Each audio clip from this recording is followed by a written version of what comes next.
بسم اللہ الرحمن الرحیم الحمد للہ الصلاۃ والسلام علی رسول اللہ اما بعد فلینظر الانسان الی الطعام، انسان کو چاہیے کہ اپنی خوراک کی طرف دیکھے کہ یہ کہاں سے آئی۔ اس آیت کو سمجھنے کے لیے اس صورت کا سٹرکچر سمجھنا ہوگا۔ یہ صورت شروع ہوئی تھی مبلغ دین سے، رسول اللہ صلی اللہ علیہ وسلم دین کی تبلیغ فرما رہے تھے۔ دو طرح کے لوگ تھے جو رسول اللہ صلی اللہ علیہ وسلم کے ساتھ تھے۔ اصل میں یہ دو طرح کے لوگ، دو رویے ہیں جو قیامت تک موجود رہیں گے۔ ایک طرف وہ لوگ جو دین سے دور بھاگتے ہیں، جو دنیا پرست ہیں، یعنی دین سے اس لیے دور بھاگتے ہیں کہ اس میں دنیاوی فائدہ نظر نہیں آتا۔ ان کے لیے اس صورت میں استغنا کا لفظ آیا، اما من استغنا۔ اور دوسری طرف وہ لوگ ہیں جو دین کی طرف دوڑے چلے آتے ہیں، جو اللہ تعالیٰ کو اپنی زندگی میں سب سے اونچا مقام دیتے ہیں، جو دنیا میں رہتے ہوئے بھی آخرت پر نظر رکھتے ہیں۔ ان کے لیے یسعا کا لفظ آیا، یعنی اما من جاء کا یسعا۔ اس کے بعد اللہ تعالیٰ نے قرآن کی شان بیان فرمائی، کلا، یہ استغنا کا رویہ بالکل غلط ہے، انہا تذکرہ، یہ بہت بڑی نصیحت ہے، فمن شاء ذکرہ، جو چاہے اس سے فائدہ لے اور جو اس سے دور بھاگے گا وہ اصل میں اپنا ہی نقصان کرے گا۔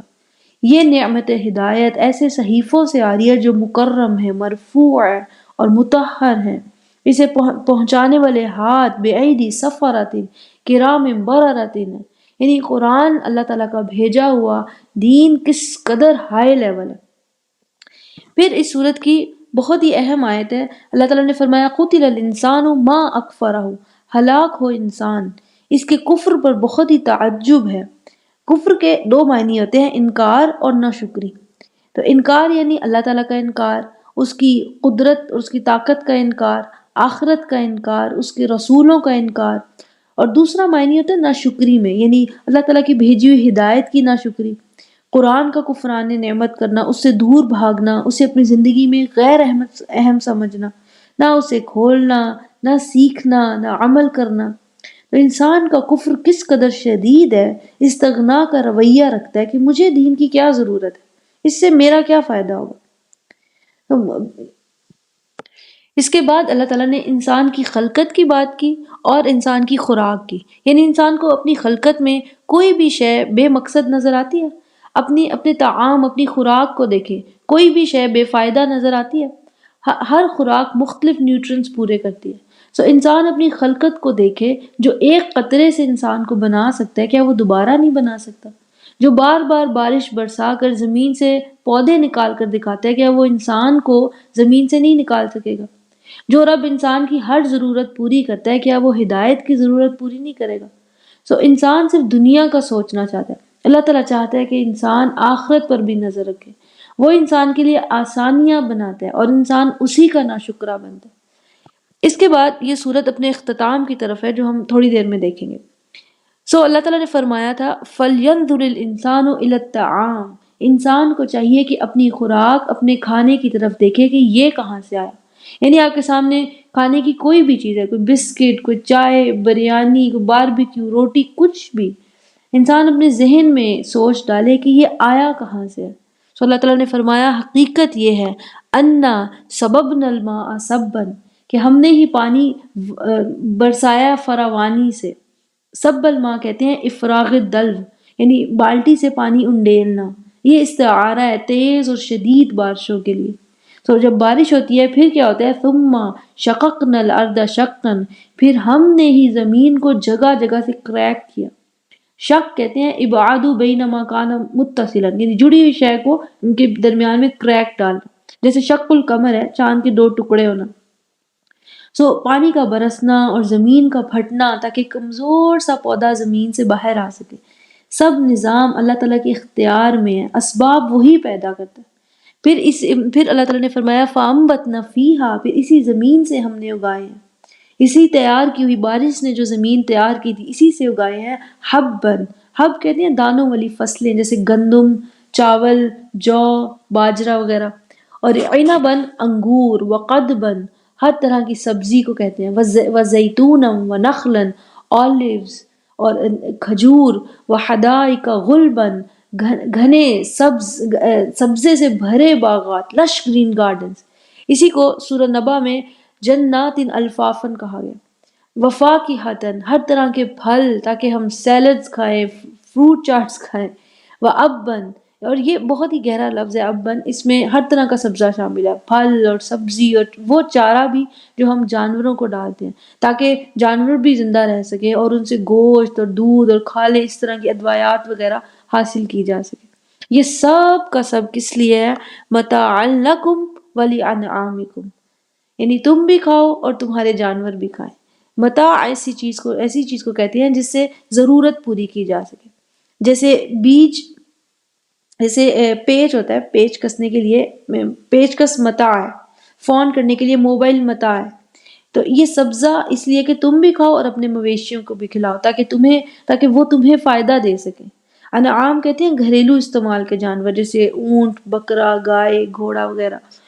اس کے بعد اللہ تعالیٰ نے فرمایا فَإِذَا جَاءَتِ الصَّاخَّةُ، اور پھر جب الصاخہ پہنچے گی، صاخہ کہتے ہیں صیحۃ شدیدۃ فتسمها لشدتها، یعنی بہت اونچی آواز جس کی شدت سے کانوں کے پردے پھٹ جائیں، a strong deafening sound۔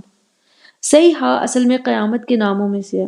قرآن میں قیامت کے کئی نام ہیں، جیسے الصاخہ، القارعہ، الواقعہ، الحاقہ۔ ہر نام اپنے مقام کے اعتبار سے کوئی نہ کوئی خاصیت رکھتا ہے۔ جیسے اس صورت میں قیامت کو الصاخہ کہا گیا، بہرا کر دینے والی آواز، کیونکہ اس صورت میں ایسے لوگوں کا ذکر ہے جو استغنا کا رویہ رکھتے ہیں، جب دین سنایا جاتا ہے تو وہ سننا پسند نہیں کرتے، تو ان کے لیے زوردار آواز جو ہے اس کا ذکر ہے قیامت کے نام میں۔ اسی طرح اس صورت میں ذکر تھا ثم اماتہ فاقبرہ، تو اللہ ہی ہے جو موت دیتا ہے پھر انسان کو قبر میں ڈالتا ہے۔ جیسے سوئے ہوئے انسان کو کوئی آواز جگا دیتی ہے، ایسے ہی الصاخہ شدید زور کی آواز جو قبر میں پڑے ہوئے مردوں کو بھی جگا دے گی۔ اور اس سے پچھلی سورہ نازعات میں قیامت کو الطامہ کہا گیا، ڈیزاسٹر، ٹھیک ہے۔ تو ڈیزاسٹر جب ہوتا ہے اس کے بعد اس کی آواز آتی ہے، جیسے آسمان پر بجلی چمکتی ہے اور آواز بعد میں آتی ہے۔ تو ایک صورت میں ڈیزاسٹر کا ذکر ہے اور اگلی میں اس کی آواز کا ذکر ہے۔ پھر اللہ تعالیٰ نے فرمایا یوم یفر المرء من اخیہ و امہ و ابیہ و صاحبتہ و بنیہ، اس دن انسان بھاگے گا اپنے بھائی سے، اپنی ماں سے، اپنے باپ سے، اپنی بیوی، اپنے بیٹے سے۔ تو فرار کہتے ہیں الحروب للتخلص من مخیف، یعنی بہت کسی شے سے خوف زدہ ہو کر بھاگنا۔ تو یہ آیات بہت ہی عجیب ہیں۔ انسان اپنے قریبی رشتوں سے خوف کھائے گا، ان سے دور بھاگے گا، اس لیے کہ ان کے حقوق پورے نہیں کیے تھے۔ دین یہ سکھانے آیا تھا کہ رشتوں کے حقوق کیسے پورے کیے جائیں تاکہ آخرت میں انسان سرخرو ہو سکے۔ دنیا میں یہ انسان دین سے دور بھاگتا رہا، آج اپنے رشتوں سے دور بھاگ رہا ہے۔ تو تفاسیر میں ان رشتوں سے دور بھاگنے کی مثال جو ہے وہ ایسے آتی ہے کہ اس کا بھائی کہے گا وصیتنی بمالی، تم نے اپنے مال سے میری مدد نہ کی۔ والدین کہیں گے قصرت فی برنا، ہمیں تیرا مال نہیں چاہیے تھا، بڑھاپے میں محبت بھرے چند بول چاہیے تھے، تو ہم سے برا سلوک کرتا رہا، بد کلامی کرتا تھا، اس کے بدلے میں آج اپنی نیکیاں اب ہمیں دے۔ بیوی کہے گی اطعمتنی الحرام، تم حرام مال سے میری ضرورتیں پوری کرتے تھے، تو نیکیاں بانٹ کے ختم ہوگی، چلو اپنے وہ نہیں دے سکتے تو اب میرے گناہ تمہارے ہوئے۔ اس کا بیٹا کہے گا لم تعلمنا ولم ترشدنا، تو نے 75 لاکھ کا سیلف فائنانس بھرا دنیاوی ڈگریوں کے لیے، لیکن مجھے دین نہ سکھایا، دنیا کی گرمی سے بچانے کے لیے اے سی لگا دیا، جہنم کی آگ سے بچانے کے لیے کچھ نہ کیا، میرے گناہوں میں تو بھی برابر کا شریک ہے۔ تو یہ بہت ہی سکیری آیات ہے۔ اور پھر یہ پوری لسٹ بھی ایسی ہے کہ انسان اپنے بھائی سے بھاگے گا، بلکہ اپنی ماں سے، بلکہ اپنے باپ سے، بلکہ اپنی بیوی، یہاں تک کہ اپنے خون، اپنے بیٹے تک سے بھاگے گا۔ تو یہ سارا جو سیکوینس ہے to show the terror of that day. پھر اس لسٹ میں سب سے دور اس کی بیوی اور بیٹا ہے، حالانکہ دنیا میں وہ اس کے سب سے زیادہ قریب تھے، آج ان سے سب سے زیادہ دور ہونا چاہتا ہے۔ تو ایک اور پہلو بھی ہے کہ سب سے پہلے بیوی یا بیٹے سے نہیں بھاگا، سب سے پہلی فرار جو اس نے لی اپنے بھائی سے، کیونکہ بیوی اور بیٹے کے حقوق تو پھر بھی پورے کر دیتا تھا، مگر بھائی کے حقوق سب سے کم پورے کیے۔ دور رہتے کبھی اسے فون تک نہ کیا، کبھی اس کی ضرورت کا بھی خیال نہ رکھا۔ تو اس کے بعد اللہ تعالیٰ نے فرمایا لِكُلِّ امْرِئٍ مِّنْهُمْ يَوْمَئِذٍ شَأْنٌ يُغْنِيهِ، کہ یہ صرف کسی ایک کا حال نہیں ہوگا بلکہ ہر انسان کو اس دن صرف اپنی پڑی ہوگی۔ تو یومئذ، اس دن ایسا ہوگا۔ آج ہمیں دوسروں کی پڑی ہوتی ہے، مطلب یوم ازن کا مطلب اس دن ایسا ہو رہا ہوگا۔ آج ہمیں ایسا ہوتا ہے کہ آج ایسا نہیں ہو رہا، آج ہمیں دوسروں کی پڑی ہے، کس کے گھر کیا چل رہا ہے، ادھر ادھر گوسپ ہو رہی ہے۔ اس دن ہر کسی کو صرف اپنی فکر ہوگی۔ سو کچھ لوگ کامیاب ہوں گے، وہ اپنی کامیابی میں مگن اور اپنی کامیابی میں خوش ہوں گے۔ کچھ ناکام اور وہ اپنی ناکامی پر رو دھو رہے ہوں گے۔ وہ فیصلے کا دن ہوگا۔ تو کون اللہ تعالیٰ کی طرف بھاگا اور کون دنیا میں اللہ تعالیٰ سے دور بھاگتا رہا۔ تو اللہ تعالیٰ نے فرمایا وجوہ، چہرے ہوں گے، یومئذ مسفرہ، بعض چہرے اس دن مسفرہ ہوں گے۔ مسفرہ اسفرہ سے ہے، یعنی اشرقہ، جسے اشراق کا لفظ ہوتا ہے، صبح کی تازہ تازہ روشنی۔ تو بعض چہرے اس دن روشن ہوں گے، حقیقی طور پر بھی ہو سکتے ہیں اور محاورتاً بھی، جیسے ہم کہتے ہیں کہ چہرہ خوشی سے چمک جانا، اور نہ صرف خوشی سے چمک رہے ہوں گے، ضاحکتن، ضاحکتن کہتے ہیں ہنسنا، ایک ہوتا ہے تبسم، مسکرانا، ضاحکہ یعنی کھل کر ہنسنا، دانت بھی نمودار ہو، اور مستبشرہ خوشی سے پھولے نہ سمانا، مستبشرہ یعنی اذا وجد ما یبشرہ من الفرح، یعنی کوئی خوشخبری ملنے پر جو انسان کی حالت ہوتی ہے، تو زندگی کے مشکل ترین امتحان میں پاس ہونے کی خوشخبری ملی ہے، جنت میں جانے کی خوشخبری۔ تو اللہم ربنا جعلنا منہم، اللہ تعالیٰ ہمیں بھی ان لوگوں میں سے کرے۔ اس کے کنٹراسٹ میں اللہ تعالیٰ نے فرمایا وجوہ یومئذ علیہا غبرہ، اور کتنے ہی چہرے ہوں گے اس دن جو جن پر غبرہ ہوگا۔ غبرہ یعنی غبار، دھول، یہ کنایا ہے مایوسی، افسردگی، حسرتوں کے لیے، انہیں کوئی خوشخبری نہیں ملی۔ تو ترحقها قطرہ، ان پر دھواں چھا رہا ہوگا، کالا دھواں، یعنی اندھیرے میں گم ہوتے چلے جائیں گے۔ نہ صرف ان کے چہرے پر غبار ہوگا بلکہ ان کے گرد مزید دھواں اور اندھیرا ہوگا۔ تو روشن چہرے والے خوش ہنستے وہ لوگ ہوں گے جنہوں نے دنیا میں آخرت کے لیے دوڑ بھاگ کی۔ ان کے لیے اس سورت کے شروع میں یسعیٰ کا لفظ آیا تھا، جو دین کی طرف دوڑتے آئے۔